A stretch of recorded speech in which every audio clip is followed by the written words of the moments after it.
नमस्कार मंडळी, आज ना मंडळी गोडाचा पदार्थ बनवलेला आहे, डेझर्टसुद्धा याला म्हणू शकताय। तर हा जेव्हापासून मी घरातल्या घरात बनवते ना, तर नेक्स्ट टाईम कधी बनवणार अशी फरमाईश येते।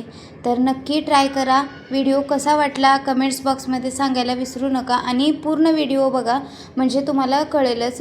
तर मी इथं डेझर्ट बनवलेलं आहे, तर जास्त तामझामसुद्धा करायची गरज नाही आणि स्वस्तात बनवून तयार होतो।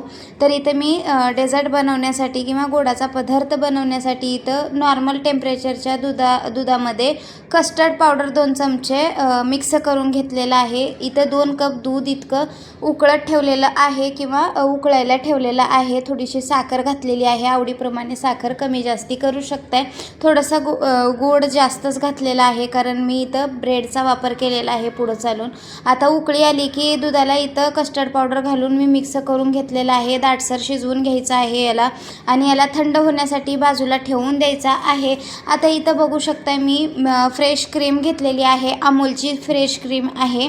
बरं आता याला जास्त काही हे करायचं नाही, रवीने सुद्धा घोटून घेतलं तरी चालेल, पण मी माझ्याकडं इथं ब्लेंडरने मिक्स करून घ्यायचं आहे। आता हे पॅकेट फक्त 60 रुपयाला भेटते। तर जास्त महागडं काही वापरलेलं नाही या ठिकाणी। 2 ते 3 मिनटं याला मिक्स करून घ्यायचं आहे। जास्त क्रीम वगैरे बनवत बसायची गरज नाही, दाटसरपणा आला की सोडून द्यायचं आहे।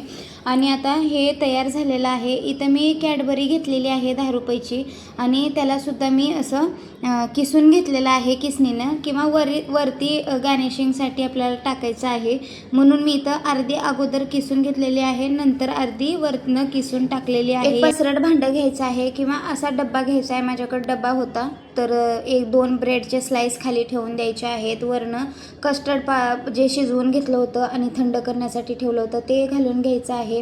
आणि जी क्रीम आपण ब्लेंडरने मिक्स करून घेतली होती स्मूथ अशी, ते घालून घ्यायची आहे, पसरवून द्यायची आहे। आणि वरनं काजू बदामचे तुकडे टाकलेले आहेत मी। आणि इथं जे किसून घेतलेलं चॉकलेट आहे ते टाकून घ्यायचं आहे याच्यामध्ये। बरं आता चॉकलेट डायरेक्ट डब्यामध्ये किसून टाकलात तरी चालेल। तर आता वरनं परत 2 ब्रेडचे स्लाइस ठेवायचे आहेत आणि वरनं परत कस्टर्ड ओतून द्यायचं आहे थंड झालेलं। आणि आता याच्यावर परत मी 2 ब्रेडचे स्लाइस ठेवलेले आहेत। मी 3 लेयरचे करत आहे। कंटेनर जर तुमचा मोठा असेल किंवा भांडं मोठं असेल तर तुम्ही आणखीन वाढवू शकताय।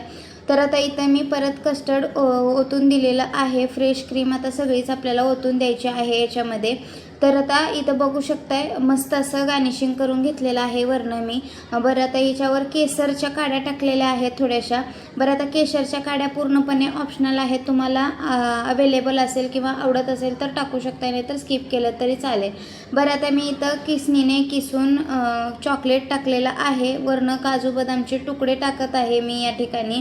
तर बघू शकताय अशाच पद्धतीनं टाकून घ्यायचं आहे आणि 2 घंट्यासाठी फ्रीजरला ठेवून द्यायचं आहे। 2 घंट्याच्या नंतर तुम्ही बघू शकताय दाटसर खूप छान आलेला आहे, दाटसरपणा याला।